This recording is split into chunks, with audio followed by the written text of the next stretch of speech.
মুনাফিকের সহজ সংজ্ঞা কি জানেন? ভিতরে লালন করে একটা, অনুভূতি বা ভাবে একটা, কিন্তু মুখ দিয়ে বলে তার মানে ভেতরে এক বাইরে আরেক, তার নাম দুই মুখ সাপেরা। এদিকে যায় বলে আপনার লগে আছে, আপনি খুব ভালো, ওদিকে যায় বলে আরে না না উনি কি, উনি তো খুব খারাপ মানুষ, আপনি অনেক সবচেয়ে ভালো, আমি আপনার সাথে আছি।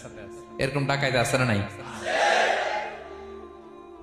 দুমুখ সাপ, ডাবল স্ট্যান্ডার্ড, নেহি এদার নেহি ওদার, দারমিয়ান মে সাদার বাদার। মুনাফিকের সহজ সংজ্ঞা কি জানেন? ভিতরে লালন করে একটা, অনুভূতি বা ভাবে একটা, কিন্তু মুখ দিয়ে বলে তার মানে ভেতরে এক বাইরে আরেক, তার নাম দুই মুখ সাপেরা। এদিকে যায় বলে আপনার লগে আছে, আপনি খুব ভালো, ওদিকে যায় বলে আরে না না উনি কি, উনি তো খুব খারাপ মানুষ, আপনি অনেক সবচেয়ে ভালো, আমি আপনার সাথে আছি। এরকম ডাকাইতে আছে না নাই? দুমুখ সাপ, ডাবল স্ট্যান্ডার্ড, নেহি এদার নেহি ওদার, দারমিয়ান মে সাদার বাদার।